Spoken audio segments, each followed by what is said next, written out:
It is time for Toot's Tips, brought to you by the Huddle House, and already getting text about the big event on Tuesday night with Nate Dog Brewer. Nate Dog Brewer. It's going to be something to behold, I suspect. Of course, you know, Nate is a rabid Alabama fan. If he would start bleeding, little elephants jump out of him. So, but again, I'm looking forward to it. It should be entertaining, if nothing else. I certainly hope It'd probably be nothing else, but but anyway, Nate Dogg, he's matter of fact, while I was talking about Nate Dogg, I want to just say get well wishes to his grandparents. You know, Ronnie and his wife had been in the hospital and had surgery, and we sure hope they're doing well. Yep. And, of course, that'll be on Tuesday night, 7 o'clock, a live 1-hour show.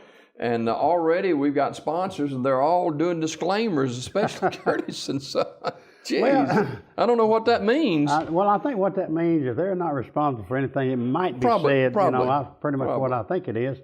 But at any rate, it should be an entertaining evening. I certainly hope it is. Oh, Nate Dogg, like I say, he's... we're going to have to put you between us, sort of be the mediator. It's a winner take all. It is, buddy. And Nate Brewer, he's just something else. But Nate Dogg, how he acquired that name, my dog's name is Nate. Yeah. And I call him Nate Dogg. So I just stuck with Nate Are you Dogg. offended that he's being called Nate Dogg? Well, I'm not, but my dog done a double back flip just this morning when he heard about it. So. Hey, you need all the help you can get. 5 and 6 last week. Well, I'm going to tell you, some of the teams I really thought would do well did not. First of all, my Auburn Tigers. You know, I told you, and again, my opinion only, somewhere around the start of the third quarter, or middle of the third quarter, they just didn't want to tackle them big old running backs from Georgia for whatever reason. But I'm going to tell you, they're going to have to pick it up. They got a Patsy this week before the big Iron Bowl. And I think he'll do well. You think Jeremy Johnson will play a good bit in the game against Samford? I think he will. I really do. You know, is that Pat Sullivan's coaching over at Samford, or was? I hope he's still over there. Yeah, he is. He was an Heisman Trophy winner down at Auburn University back in the early 70s. So, again, pretty much like Alabama playing Western Carolina. It's just pretty much, you know, used to, they had a week off prior to the Iron Bowl, but now... I'm actually glad they don't. Well, yeah, me too. Maybe it just don't seem like it takes quite as long to get here.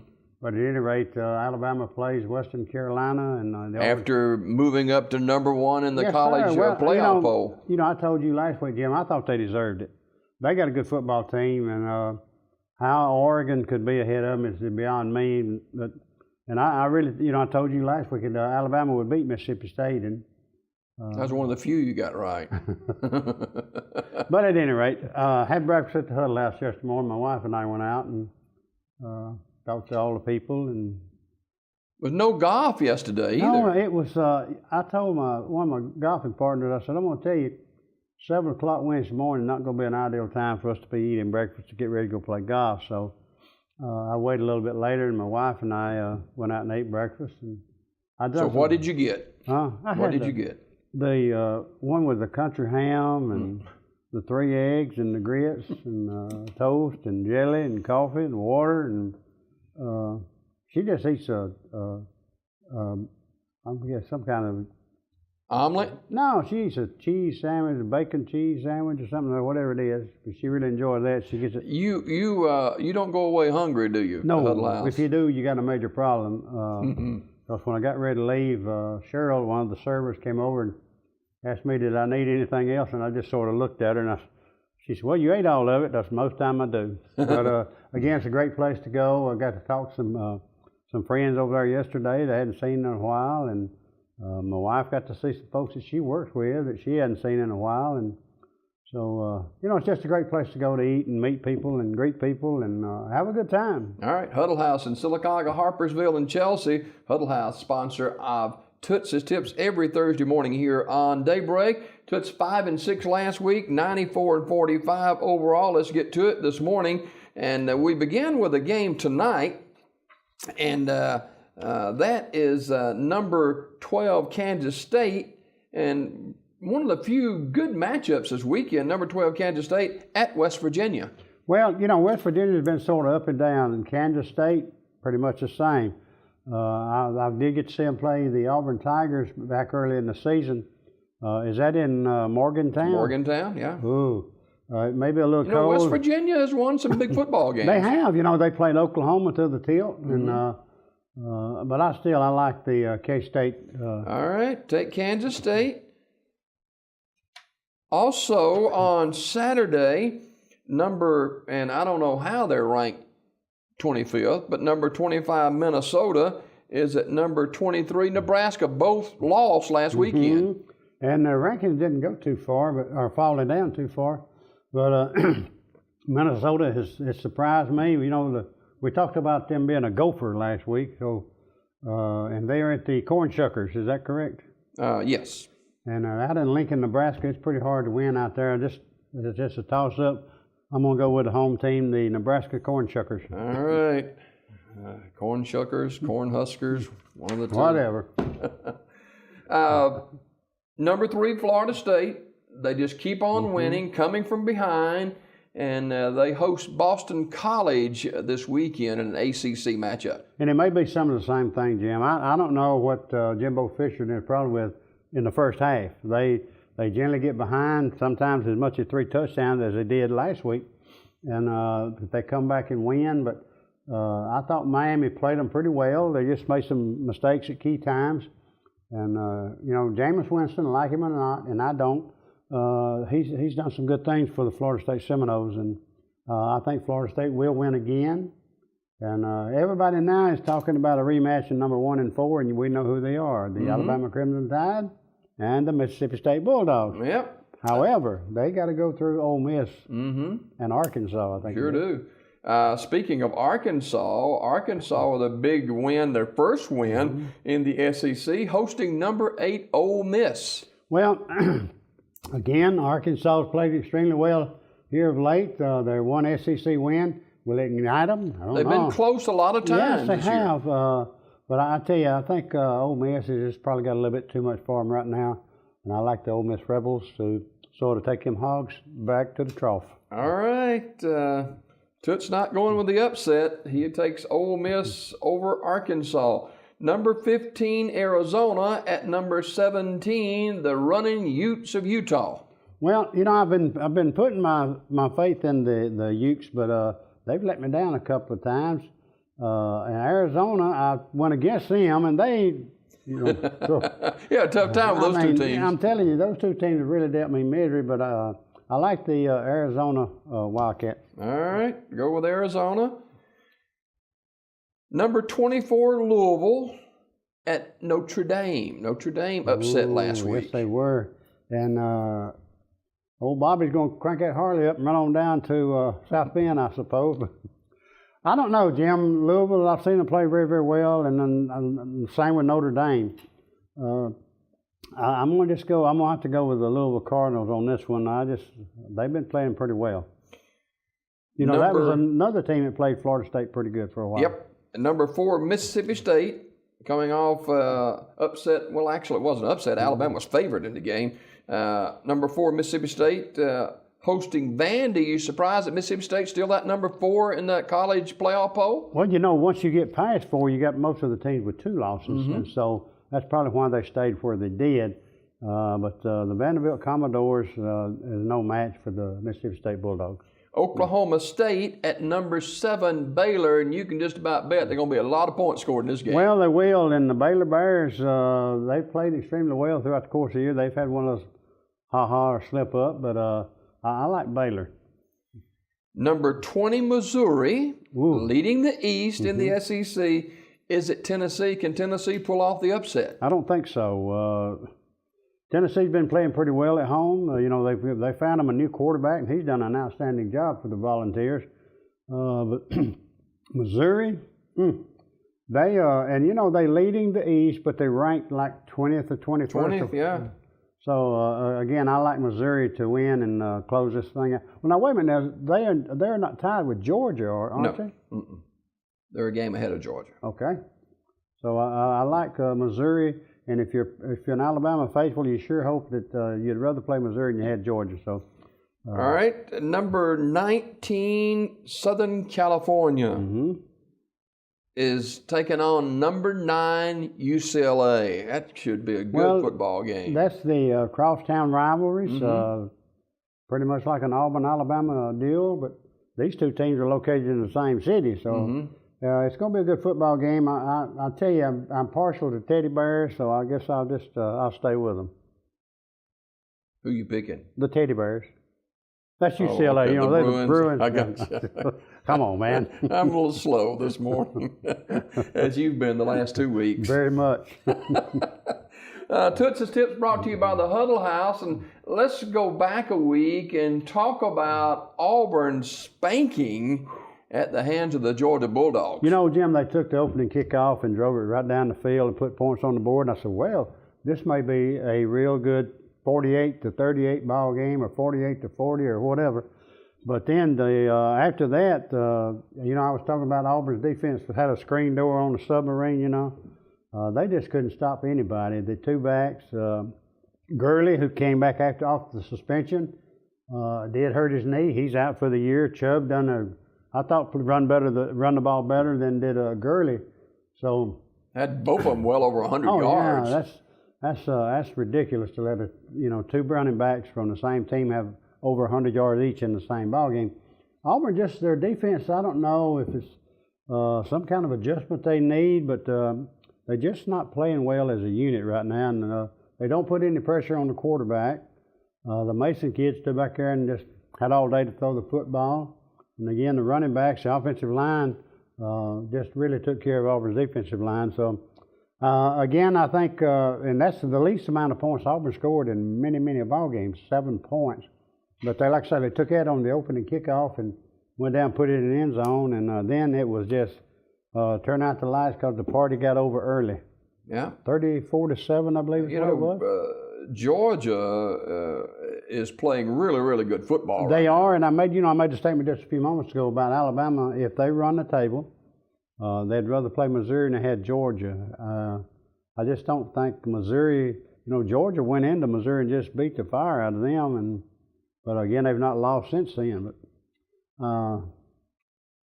I don't know. Georgia's got a good football team, and they may be. Earlier on this season, I told you when it come down to the nuts and bolts time, there's going to be some good SEC teams that's going to be left out. Georgia may be one of them. A lot of talk about the defensive coordinator job, Ellis Johnson at Auburn, and of course Will Muschamp was let go at Florida last week. Muschamp, known as his defensive coordinating skills. He was at Auburn at one time, and there's a lot of talk about maybe Johnson being moved out and Muschamp moving in, but Ellis Johnson is a defensive coordinator today at Auburn University. Wouldn't make me mad, and Muschamp's going to stay at Florida till the end of the season, but it's true he'll be gone, and not only was he a great defensive coordinator at Auburn University, he went on out to Texas with Mac Brown, and he done a super job out there. And I think in a roundabout way, he was talked about being the next head coach at Texas, and then Mac Brown sort of put the quietus on that, and he left and took the job at Florida, his first head coaching job. And Jim, there's not a lot of good coordinators who take a head coaching job, right off the bat and do real well. It takes a while to adjust to the different philosophies, the different things that a head coach has to do. Media and not a lot of patience either with these universities. They get pressure to win now, and so Muschamp is out of there at Florida. As you say, he'll coach the final 2 games before, and he said he wants to coach again next year, so we'll see what happens. Let's quickly go to Alabama and Mississippi State from last weekend. Can I touch on one more thing? Certainly you may. About $6 or $7 million. He might just put in that recliner and rest a while, but he's owed that, and I think he'll be paid that next year. So again, it's not like he's going to go hungry. But now back to the Alabama situation. I knew you wanted to talk about it. Well, it's a job. Alabama, again, just a warm-up game, and against Mississippi State, I thought Alabama just controlled the game. From the outset, they shut down that running back, they shut down the quarterback, and they put pressure on him. When he was back to throw, they got after him pretty good. And as I watched the game, it just looked like Alabama was a very dominant team. And although Mississippi State did late in the ball game start to move the ball a little bit, maybe scored a touchdown, it just made it look good. But Alabama, I think if they're not the best team in the country, I don't know who would be. You know, Alabama's quarterback, he's had some ups and downs, and he looked horrible against LSU the first 3 quarters, and then leads Alabama back to an overtime win, and then doesn't look too spiffy until late against Mississippi State, and leads a team on a 6-minute drive for the winning touchdown. And the 2 third-down conversions, I think, was really a turning point for the Alabama offense. I think one of them was like 3rd and 10, and one was like 3rd and 12 or whatever. And his legs got Alabama out of trouble, and then they went on to score and take the lead over Mississippi State. But I'm going to tell you, this Cooper guy that came from Florida State, who was projected to beat Sims out and run the show, he's going to be on the bench for a while. Because Sims, he's given Alabama a dimension, Jim, that they've not had in many, many years, and that's a great pair of legs, and he can get out of the pocket and really hurt a defensive football team. Well, Alabama hosts Western Carolina, the Catamounts, this weekend at homecoming, and then Auburn hosting Samford, and then the annual Iron Bowl in Tuscaloosa a week from Friday. Toots's Tips brought to you by the Huddle House, and I know you want to invite everybody to go out there and eat breakfast or lunch any time of the day. Any time of the day, night, weekend, holidays, they there. And you can get anything you want anytime you get there. I'm partially eating breakfast pretty much any time of the day. So I'm going to tell you that what I had yesterday, I just was asking one of those servers if I could substitute this for this. She said, no, but what you need to do is get this. I said, well, bring me that. They're kind of looking out for you. Yeah, they, like I said, we're on a first name basis. And that's good people and great atmosphere, and have a smoking and non-smoking sections, and just a great place to eat. Have you eaten their waffle before? Their signature waffle? Just Monday night I did. Yeah, I noticed a little syrup still on the beard there. Saturday I'm going to get that out. No, but I told my wife, I went by to see her, and I said, I'm just craving one of those waffles. And so I went on out there Monday night and sat down and had me a hot cup of coffee and a waffle, and went on home. Bedtime, wasn't it? Yeah, it was close to bedtime. Don't forget Monday night or Tuesday night of next week, the week of Thanksgiving, it'll be our Iron Bowl preview with Toots and Nate Dog Brewer. And this has been well thought out, plenty of preparation made for this 1 hour live show. We're going to be taking your telephone calls, and it promises to blow the ratings out the ceiling.